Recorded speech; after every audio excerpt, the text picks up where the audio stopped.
OK, alors bonjour, bon matin. Alors, ce matin, on entreprend notre autre école du dimanche sur les traces du Messie. Et bien entendu, ce matin, on est rendu à une autre étape au niveau des traces du Messie, et c'est bien entendu l'eschatologie de l'Église. L'eschatologie de l'Église, donc les prophéties des derniers temps pour l'Église. Et puis, c'est ce qu'on regarde. Ce matin, on va le diviser en deux sections parce que j'ai beaucoup de matériel. Et puis, j'espère qu'on aura le temps de passer à travers, en tout cas, le plus possible ce matin, mais j'ai comme l'impression qu'on va avoir probablement deux écoles du dimanche sur ce point-là, concernant, en particulier ce matin, bien entendu, l'enlèvement de l'Église et surtout les événements qui entourent l'enlèvement. Parce que, vous savez, l'enlèvement, il y a ce thème-là de l'enlèvement de l'Église a suscité beaucoup de débats. Quand ça va se produire et de quelle façon et ainsi de suite. Alors, ce matin, on va réellement prendre un temps pour décortiquer les événements en question. Je ne sais pas si vous avez dans votre tableau, ou bien plutôt dans votre matériel, un tableau que je vous ai passé qui s'appelle la chronologie de l'eschatologie, qu'on voit ici. Alors, bien entendu, ce que j'aime encore le plus, c'est le fait qu'on est au niveau de la dispensation de la grâce. Et vous avez la dispensation de la grâce, c'est l'ère de l'Église, en réalité, tire à sa fin juste avant la grande tribulation. Mais nous, si vous voyez sur votre tableau, on a comme un petit rectangle qui commence foncé vers la fin de l'ère de l'Église et qui monte vers le haut, toujours en pâlissant. Et ce petit rectangle-là, c'est la période où c'est que où l'Église va être enlevée, mais bien entendu, il n'y a pas de date de nommer, il n'y a pas de... Donc, il n'y a pas rien au calendrier. Ce que je veux dire par là, si jamais vous entendez un groupe, des personnes annoncer que l'Église va être enlevée le 29 janvier telle année, et ainsi de suite, vous pouvez tout mettre ça aux poubelles. Il n'y a rien de prescrit concernant ça, sinon que ce n'est pas à vous de savoir les temps et les moments qui ont été fixés par le Père seul. Alors, c'est ce que Jésus lui-même disait aux apôtres. Alors, ce matin, on va commencer, puis justement, on regarde justement les événements qui entourent l'enlèvement. On va commencer par un premier passage dans Jean, chapitre 14, les versets 1 à 3. Et on va en faire la lecture car on va voir certaines informations à l'intérieur de ce passage-là. Alors, Jean 14, les versets 1 au verset 3. Ça dit ceci: « Que votre cœur ne se trouble point. Croyez en Dieu, croyez aussi en moi. Il y a plusieurs demeures dans la maison de mon Père. Si cela n'était pas, je vous l'aurais dit. Je vais vous préparer une place. Et quand je serai parti, que je vous aurai préparé une place, je reviendrai et vous prendrai avec moi, afin qu'où je serai, vous y soyez aussi. » Passage intéressant ici. Vous savez, Jean 14, verset 1 à 3 plutôt, ce passage-là ne donne pas de détails sur l'enlèvement comme tel, mais plutôt c'est en fait une promesse. Et ce passage-là en fait la promesse. Ça, c'est important.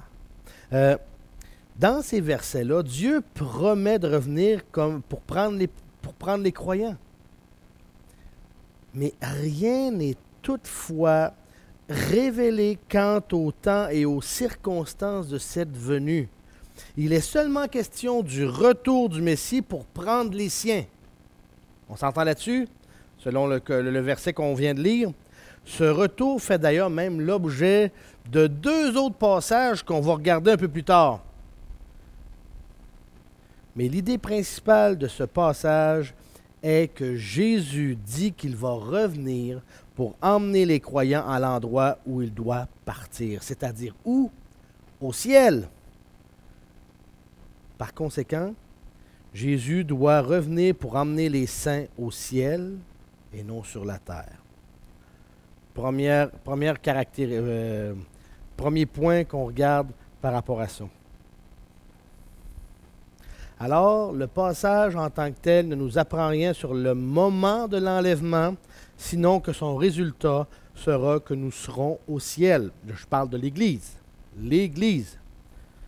Okay, comme on l'a vu là, il y a quelques semaines de ça, c'était quoi le concept de l'Église? L'Église, c'est l'ensemble des croyants, nés de nouveau à travers toutes les époques, depuis la crucifixion, plutôt la résurrection. Désolé, pas la résurrection, mais plutôt depuis, dans Acte 2, plutôt, lorsque l'Esprit est descendu, jusqu'à l'enlèvement.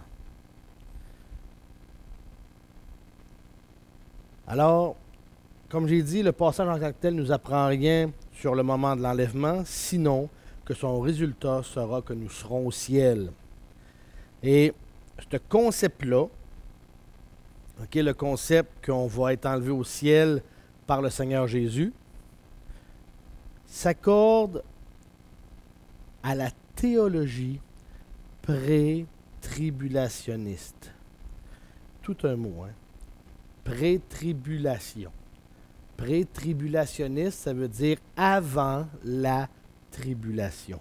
Que l'Église est enlevée avant la tribulation. Donc, c'est ce qu'on parle de pré-tribulation. Il y a un autre passage, justement.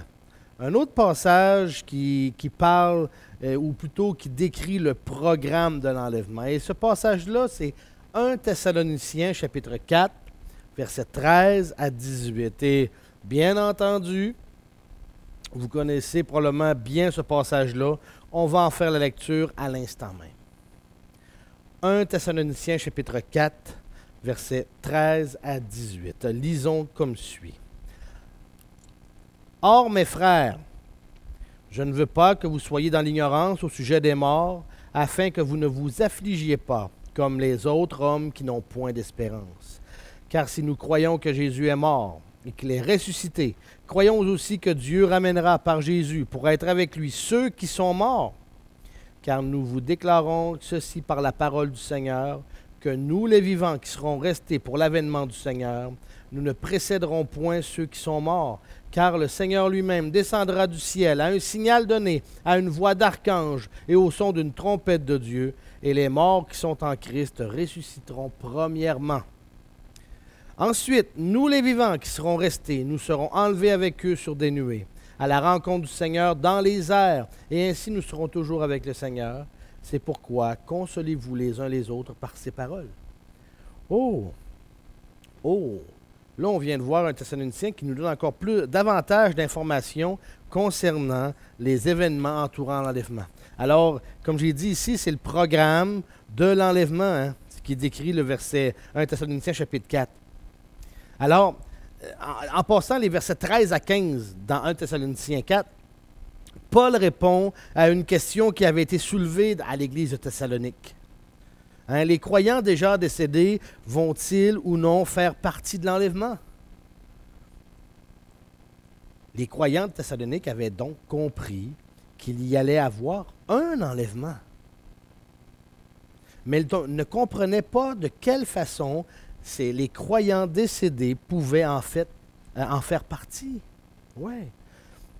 Alors, certains pensaient que seuls les croyants vivant au moment de l'enlèvement allaient bénéficier de l'enlèvement et que ça n'allait pas être le cas pour les croyants décédés. Cette question a été soulevée même car plusieurs croyants étaient déjà décédés et les proches de ces croyants-là étaient donc préoccupés de ce qui se passerait pour eux. C'est bon, c'est vrai. Quand des frères et des sœurs qui sont partis, puis qu'on est plus ou moins au courant, qu'est-ce qui va se passer avec ces frères et sœurs-là qu'on connaît, puis qu'on aimait, qu'on a aimés? Paul leur avait apparemment déjà parlé de l'enlèvement par rapport aux vivants, mais non pas par rapport à ceux qui étaient déjà décédés. Ouais. Paul réconforte donc les personnes en deuil en leur apprenant que les personnes décédées n'allaient pas être écartées des bénéfices de l'enlèvement. Elles allaient en fait être les prémices ou les premières à en bénéficier, plutôt. Quand Paul parle de la mort des croyants, en passant, il emploie le mot sommeil. Et le mot sommeil, en réalité, fait référence ou fait toujours référence à la mort des croyants et jamais à celle des non-croyants. C'est ça qui est de spécial. Alors, la Bible voit le décès des croyants comme un arrêt temporaire de l'activité physique en attendant l'enlèvement. C'est spécial. C'est ce que la Bible, la manière qu'elle nous le décrit ou elle nous le fait voir, c'est ça. De la même façon que le sommeil est temporaire et qu'il représente une interruption de l'activité physique, mais non de l'activité mentale jusqu'au réveil, il en est de même de la mort des croyants. Elle est un arrêt provisoire de l'activité physique jusqu'au réveil de la résurrection. Amen. Amen. Wow.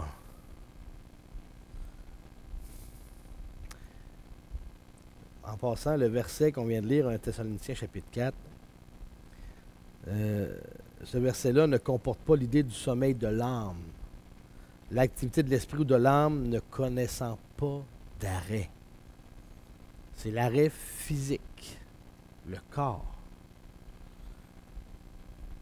En passant, les versets 16 à 17, et on va s'attarder là-dessus pour un petit bout, là. Les versets 16 à 17 de 1 Thessaloniciens chapitre 4 comportent les séquences chronologiques de l'enlèvement en 7 étapes. En 7 étapes. Puis j'aimerais qu'on les regarde, les 7, parce que c'est important. Parce que, comme croyant en Jésus-Christ, si vous avez reçu Christ comme Seigneur et Sauveur, ça vous concerne directement. Et non pas indirectement ou d'une façon... Non, ça vous concerne directement. Alors, allons-y et regardons justement la séquence chronologique des événements qui vont se produire à ce moment-là, au moment de l'enlèvement de l'Église. Alors, regardons ce qu'il y en est. La première des choses, le premier événement dans la séquence chronologique qu'on voit au verset 16 au verset 17, c'est ceci.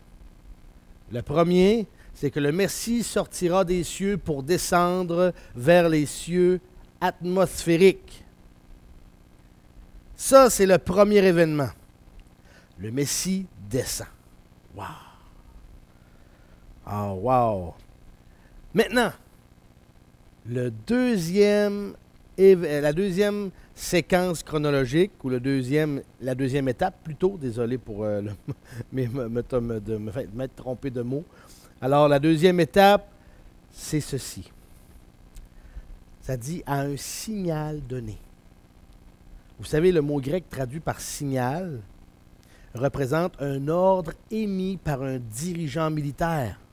Il s'agit d'un ordre pour la résurrection et pour la transition. Wow! Alors, c'est l'ordre à un signal donné. Troisième étape. Ça dit à la voix d'un archange. Vous savez, les anges sont souvent impliqués dans la mise en œuvre des projets de Dieu.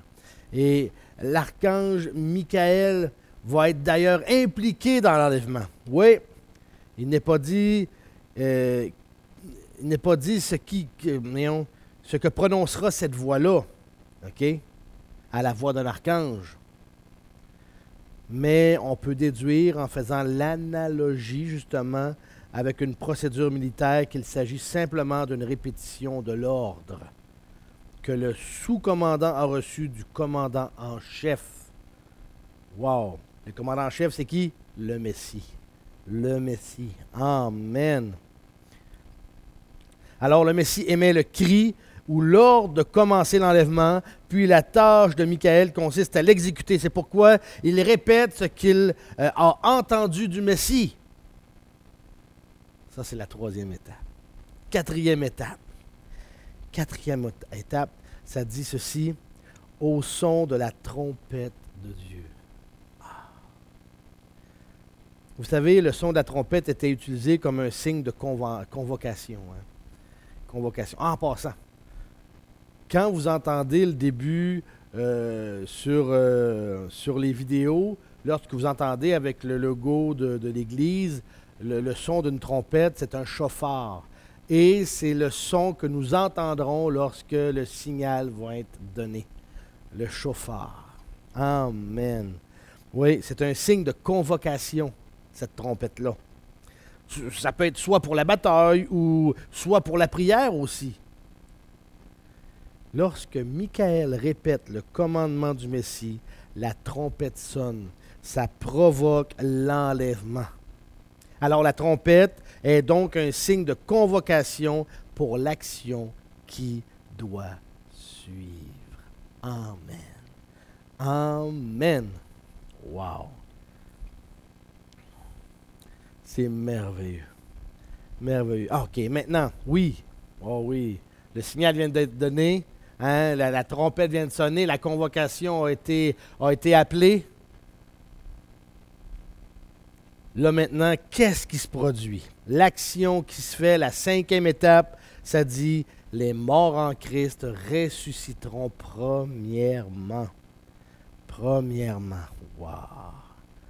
Oui, les morts qui sont en Christ ressusciteront premièrement. Cinquième étape, comme vous pouvez lire à l'écran, il s'agit de la résurrection. Wow. Les croyants décédés avant l'enlèvement profiteront donc eux aussi de cet événement-là. Ils seront de plus les premiers à en profiter, avant même ceux qui sont encore en vie, au moment du signal donné.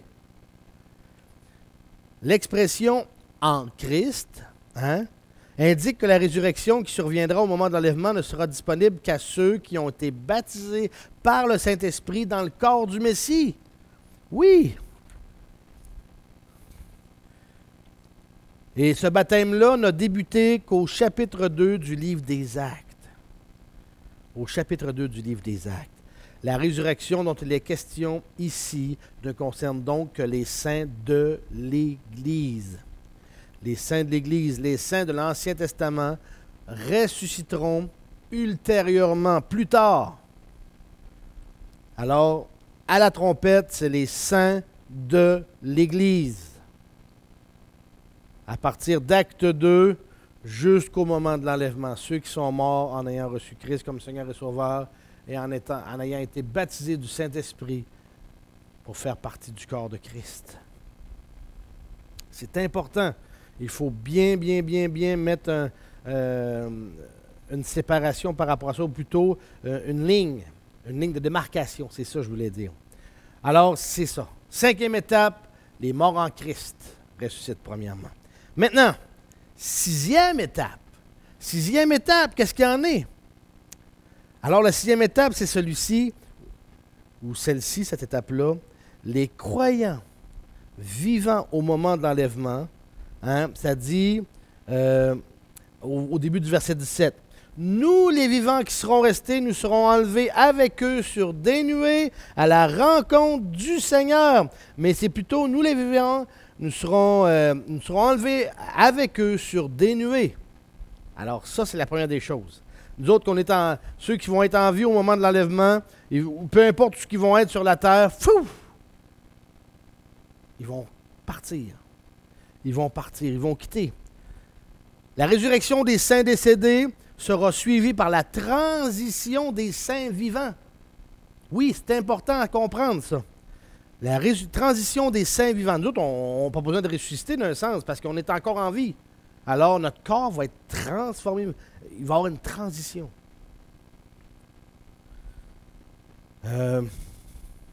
Tout croyant, sans exception, sera ôté de la terre pour s'unir dans les cieux avec le Seigneur et Messie, Jésus. Les croyants qui vivront au temps de l'enlèvement seront pris, autrement dit enlevés,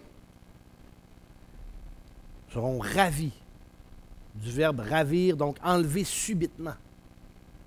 avec ceux qui étaient morts afin de rencontrer Jésus dans les cieux, d'où l'origine du terme enlèvement.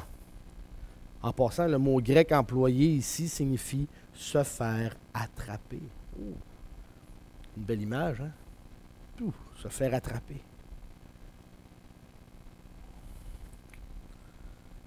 Wow! Et ce matin, on va terminer avec la dernière étape dans la séquence chronologique, justement par rapport à ça. Et on continuera la semaine prochaine pour l'autre portion. C'est celle-ci, au niveau de la 7e étape de la séquence chronologique de des événements plutôt. Alors, septièmement, ça dit, et ainsi, nous serons toujours avec le Seigneur. Amen. Donc, nous serons toujours avec le Seigneur. La 7e étape.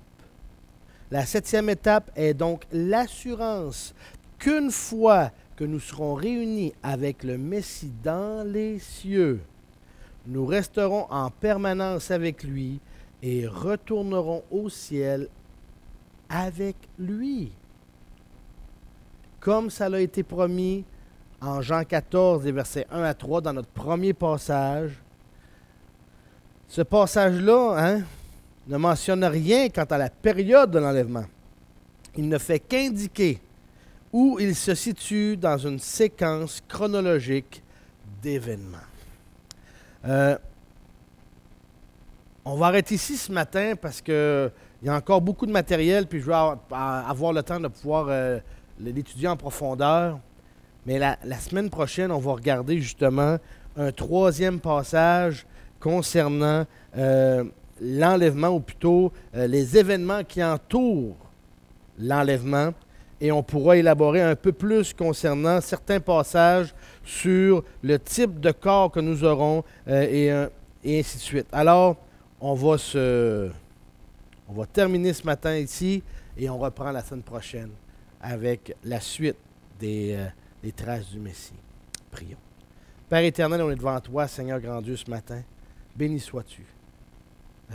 Seigneur, je te demande de nous aider à voir et surtout à réaliser et à comprendre combien on va bénéficier, Seigneur, de cet enlèvement-là et qu'on va être dans ta présence pour l'éternité. Quelle joie, quel réconfort, quelle paix. Oh Père, aide-nous à marcher dans tes voies toujours. Au nom de ton Fils Jésus, qu'on te le demande. Amen.